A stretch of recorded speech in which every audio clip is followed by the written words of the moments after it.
Hello friends, आज आपकी Hindi pedagogy की क्लास नंबर 4 रहेगी जिसमें इंपॉर्टेंट क्वेश्चन कराए जाएंगे। आपका सीटेट सीडीपी की जो सिलेबस है वो कंप्लीट हो चुका है। उसका रिवीजन आप करते रहिए। एग्ज़ाम से पहले उसका मैराथन होगा जिसमें इंपॉर्टेंट क्वेश्चंस को, इंपॉर्टेंट जो टॉपिक हैं एग्ज़ाम से रिलेटेड, उनको क्लियर कर दिया जाएगा आपको एग्ज़ाम से पहले। नाउ अभी फ़िलहाल क्या है, आपकी हिंदी पेडागोजी चलेगी। डेली इसमें क्वेश्चन कराए जाएंगे आपको चैप्टर्स के अकॉर्डिंग, तो आपको कोई भी प्रॉब्लम नहीं होगी हिंदी पेडागोजी में। और हिंदी और इंग्लिश आपका क्या है, सेम ही सिलेबस होता है, बस लैंग्वेज का फ़र्क होता है। अगर आप क्लासेस कंटिन्यू लेते हैं तो ये समझ लीजिए आपके 60 नंबर पक्के हो जाएंगे। गद्यांश और पद्यांश जो है एक क्लास उसकी भी होगी आपकी। फ़िलहाल आपके क्या है, क्वेश्चन चल रहे हैं। चैनल को लाइक शेयर सब्सक्राइब कर दीजिए और बेल आइकन पर क्लिक भी कर दीजिए। नाउ स्टार्ट करते हैं आज की क्लास को। इसमें हमारा फर्स्ट क्वेश्चन आता है कि भारतीय संविधान में हिंदी भाषा की क्या स्थिति है। ए ऑप्शन, हिंदी भाषा राजभाषा है। बी ऑप्शन, हिंदी जो है वो भारत की राष्ट्रभाषा है। सी ऑप्शन, हिंदी सभी राज्यों की राज्य भाषा है। या डी ऑप्शन, हिंदी एक विदेशी भाषा है। तो हिंदी विदेशी भाषा तो नहीं है भाई आपका, क्योंकि ये भारत की है आपकी। तो इसका जो करेक्ट आंसर है वो हो जाएगा आपका, हिंदी भारत की राजभाषा है। भारतीय संविधान का जो अनुच्छेद है आपका, अनुच्छेद 343(1) 143(1) के तहत जो हिंदी को संघ की राजभाषा क्या है का दर्जा दिया गया था। ठीक है, राष्ट्रीय भाषा जो है ये नहीं है। राज्यों की, सभी राज्यों की क्या होती है, जो राजभाषा होती है वो अलग अलग होती है। और ये विदेशी भी नहीं है, क्योंकि ये क्या है, ये भारत की है। तो इसका जो करेक्ट आंसर हो जाएगा वो हो जाएगा आपका ए ऑप्शन। ठीक है, नेक्स्ट क्वेश्चन आता है आपका। नेक्स्ट क्वेश्चन इज, निपुण भारत क्या है। ए ऑप्शन, निपुण भारत एक राष्ट्रीय मिशन है जिसका उद्देश्य कक्षा 3 तक बच्चों में बुनियादी साक्षरता, संख्यात्मक ज्ञान विकसित करना है। या बी ऑप्शन आपका, निपुण भारत उच्च शिक्षा सुधार की योजना है। या सी ऑप्शन आपका, निपुण भारत केवल, केवल आ गया तो ये तो होना ही नहीं है, माध्यमिक शिक्षा से संबंधित कार्यक्रम है। या फिर आपका डी ऑप्शन की निपुण भारत शिक्षक भर्ती से जुड़ी योजना है। तो आपका जो निपुण भारत है इसका करेक्ट आंसर तो आपका ए ऑप्शन हो जाएगा कि ये एक राष्ट्रीय, इसका एक राष्ट्रीय मिशन यही है कि उसका निपुण भारत क्या है, एक राष्ट्रीय मिशन है। इसका उद्देश्य यही है कि 3 तक के बच्चों में बुनियादी साक्षरता और FLN विकसित करना। ठीक है, इसका वैसे पूरा नाम तो आएगा नहीं कि भाई निपुण भारत का पूरा नाम बताओ, लेकिन आपको फिर भी पता होना चाहिए नॉलेज के लिए, 1% आ भी जाए, वैसे आएगा नहीं। तो इसका पूरा नाम है समझ, समझ, ठीक है, एक सेकेंड, और समझ और संख्यात्मकता के साथ पढ़ने में दक्षता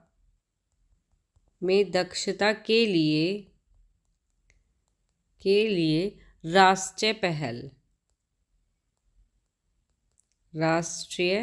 पहल, ठीक है, कि समझ और संख्यात्मकता के साथ पढ़ने में दक्षता के लिए राष्ट्रीय पहल।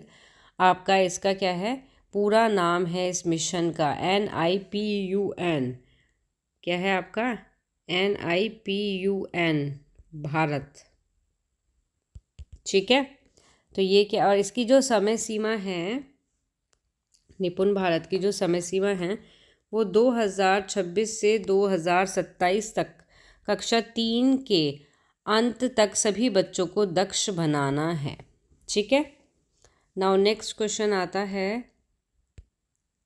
नेक्स्ट क्वेश्चन इज है आपका, राष्ट्रीय शिक्षा नीति NEP 2020 के अनुसार बुनियादी चरण, फाउंडेशनल स्टेज जिसको कहते हैं, की आयु या अवधि क्या है। A 3 से 8 वर्ष, B 5 से 10 वर्ष, C 6 से 11 वर्ष, D या डी 8 से 14 वर्ष। तो इसका करेक्ट आंसर हो जाएगा आपका, तो इसका करेक्ट आंसर होगा आपका 3 से 8 वर्ष की। ठीक है, कभी कभी क्वेश्चन में क्या आ जाता है, आपको ऑप्शन में दे दिया जाएगा 3, 4 या फिर 9 या फिर आपका 14। तो इसमें क्या, या फिर दे दिया जाएगा आपको 2, आपका 9, 4, ठीक है, और आपका 14। तो इसमें हम कंफ्यूज हो जाते हैं बच्चे कि भाई इसमें ना तो 3 दिया हुआ ना 8 दिया हुआ। तो आपको ध्यान रखना है 3 से 8 के बीच, तो 3 से 8 के बीच क्या आ रहा है, इसमें 4 आ रहा है, तो 4 करेक्ट आंसर हो जाएगा आपका। ठीक है, तो आपकी जो राष्ट्रीय शिक्षा नीति जो NEP 2020 है, जिसमें क्या होता है 3 साल की क्या होती है, इसमें प्री स्कूल शिक्षा होती है। क्या होती है, प्री स्कूल शिक्षा होती है आपकी 3 से आपकी 6 ईयर की। ओके, और इसमें कक्षा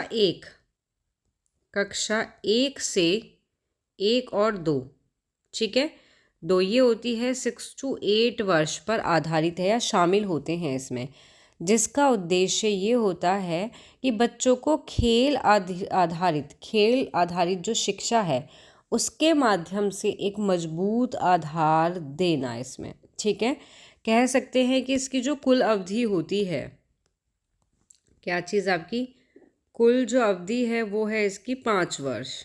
कितनी है, 5 वर्ष है।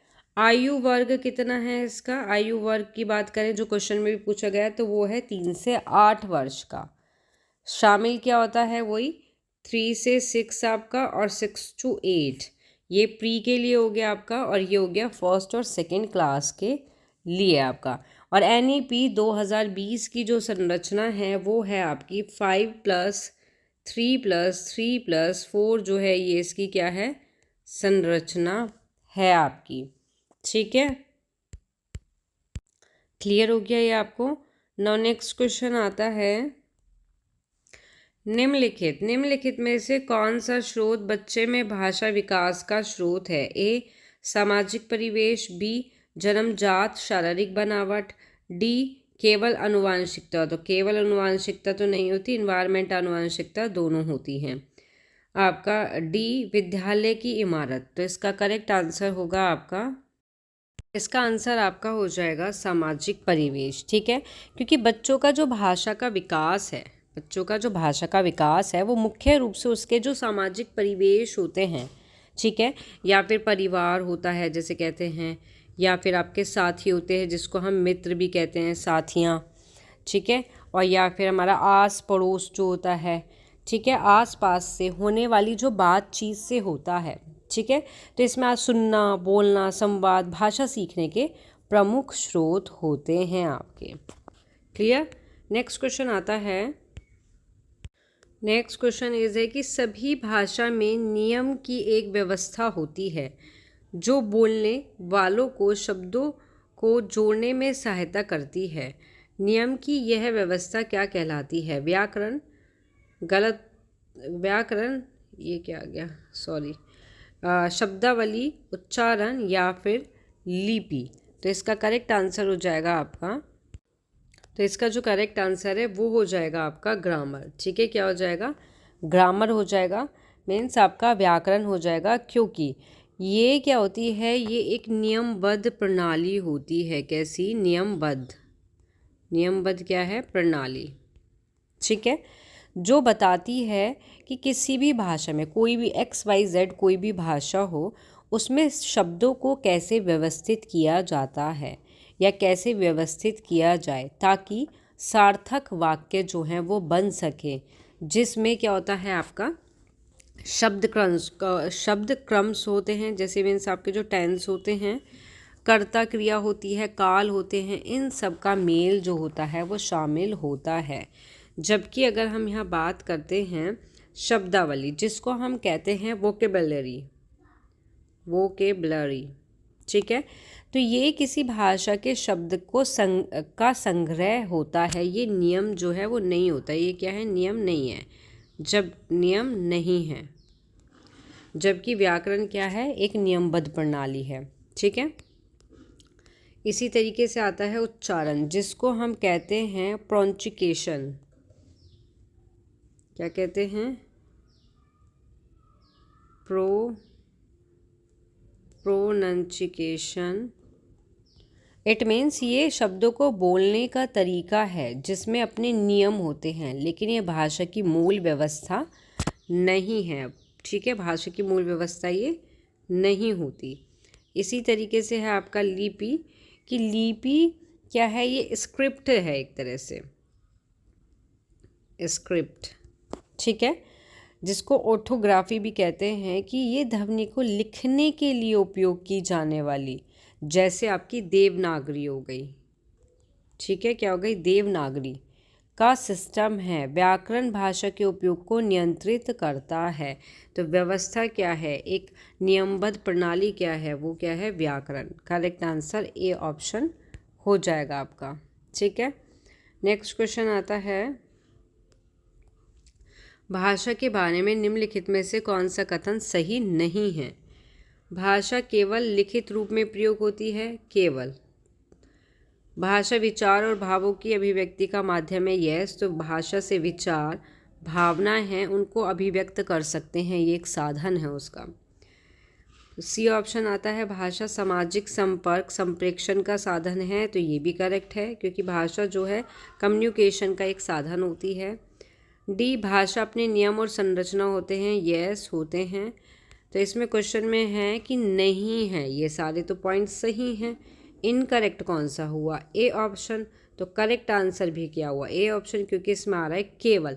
केवल लिखित रूप में थोड़ी ना प्रयोग किया जाता है, मौखिक रूप में भी किया जाता है इसका। तो ठीक है, तो ए इज़ करेक्ट आंसर हो जाएगा इसका। नेक्स्ट क्वेश्चन आता है, नेक्स्ट क्वेश्चन इज आता है, बच्चों की पूर्व भाषिक व्यवस्था की विशेषता निम्नलिखित में से कौन सी नहीं है। ए, अर्थपूर्ण शब्दों का प्रयोग करना।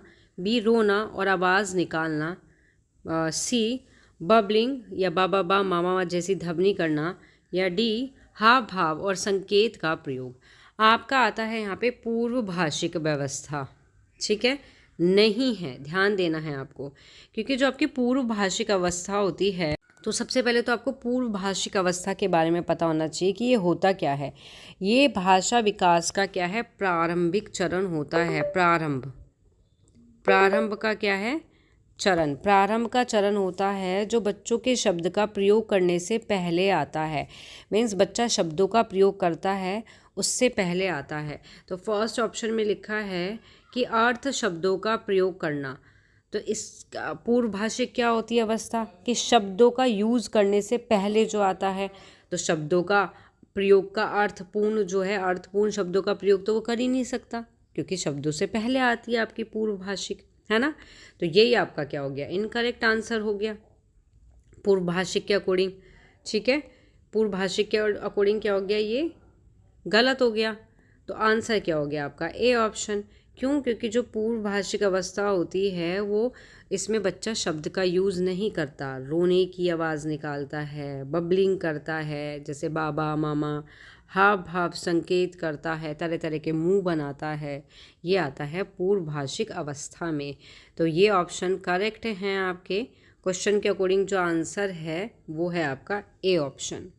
ठीक है, नेक्स्ट क्वेश्चन आता है, हमारे शरीर की भंगिमा हाव भाव देखने के तरीके निम्नलिखित में से किसका उदाहरण नहीं है।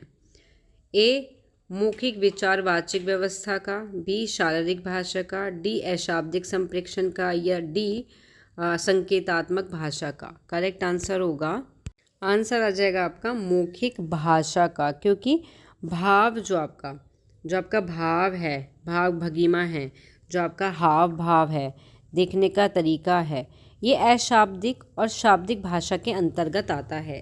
अशाब्दिक और शाब्दिक भाषा के अंतर्गत आता है। इनमें शब्दों का प्रयोग नहीं होता, इसलिए ये मौखिक भाषा का उदाहरण है। इसमें क्या है, हाव भाव में हम मौखिक बोलने का थोड़ा ना यूज़ कर रहे हैं, वाचिक का थोड़ा ना यूज़ कर रहे हैं। तो ये हो गया आपका मौखिक।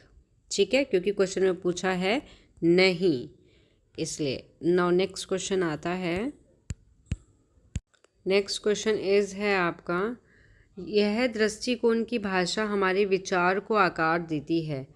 हम दुनिया को जैसा देखते समझते हैं, भाषा उसका निर्धारण करती है। किससे संबंधित है? भाषिक सापेक्षता सिद्धांत, व्यवहारवाद, संरचनावाद या फिर अनुकरण। नाउ इसका आंसर होगा आपका, आंसर इज हो जाएगा इसमें आपका ए ऑप्शन कि भाषिक सापेक्षता। क्योंकि जो भाषिक सापेक्षता होता है इसका सिद्धांत के अनुसार ये है कि जो भाषा है वो केवल अभिव्यक्ति का माध्यम नहीं होती है, बल्कि वह हमारे जो भी सोचने हमारे समझने, दुनिया को देखने के तरीके को भी क्या करती है? प्रभावित करती है। ठीक है, नेक्स्ट क्वेश्चन आता है, इम्पोर्टेंट है आपका क्वेश्चन। एक अध्यापिका का यह विश्वास है कि मानव भाषा भी उसी प्रकार सीखी जाती है जैसे वह अनुभव के माध्यम से अन्य कौशल योग्यता सीखता है। किस सिद्धांतवादी के विचार से सहमत हैं? स्किनर, चॉम्स्की, जीन पियाजे या फिर थॉर्नडाइक। करेक्ट आंसर हो जाएगा इसमें आपका, करेक्ट आंसर इज हो जाएगा इसमें आपका ए ऑप्शन कि बीएफ स्किनर के अनुसार क्या है कि जो भाषा है वो अनुभव, अभ्यास और अनुकरण को पुनर्बलन के माध्यम से सीखी जाती है आपकी। ठीक है, ठीक वैसे ही जैसे अन्य व्यवहार और कौशल सीखे जाते हैं। तो ये विचार व्यवहारवादी सिद्धांत से क्या है? संबंधित है आपका। ठीक है, किसका? बीएफ स्किनर आपका। ठीक है, क्योंकि जो चॉम्स्की हैं इनका कहना है कि भाषा एक सामाजिक संपर्क है। क्या है? सामाजिक संपर्क। ठीक है, और इसी के माध्यम से सीखी जाती है। इनका मानना है कि ये केवल व्यक्तिगत प्रयास से सीखी नहीं जाती, बल्कि सामाजिक संपर्क से सीखी जाती है आपकी। ओके, और पियाजे जो हैं, पियाजे का कहना है कि भाषा जो है वो संज्ञानात्मक, क्या है आपका, क्या कहते हैं पियाजे कि भाषा जो है वो संज्ञानात्मक विकास आपका और परिवेश, ठीक है, परिवेश के साथ अंतःक्रिया के माध्यम से सीखी जाती है। बच्चा पहले सोचता है और फिर भाषा का उपयोग करके अपने विचारों को व्यक्त करता है। यह सीखना एक मानसिक प्रक्रिया से जुड़ा हुआ होता है, जिसमें क्या होता है, बच्चा सक्रिय रूप से दुनिया को समझता है और अपने स्कीमा, जो उसका मानसिक संरचना है, उसको संशोधित करता है। ऐसा जीन पियाजे का कहना है आपका। और आपके जो थॉर्नडाइक हैं इनका कहना यही है कि जो भाषा है वो ट्रायल एंड एरर है, प्रयास और त्रुटि है। प्रयास और त्रुटि करके ही हम भाषा को सीख सकते हैं। ठीक है, तो क्वेश्चन के अकॉर्डिंग आंसर हो जाएगा आपका ए ऑप्शन। तो यहाँ आपकी क्लास ओवर होती है। मिलते हैं नेक्स्ट क्लास में न्यू क्वेश्चंस के साथ। जिसको भी क्लास पसंद आए लाइक, शेयर, सब्सक्राइब करना ना भूलें। Thank you.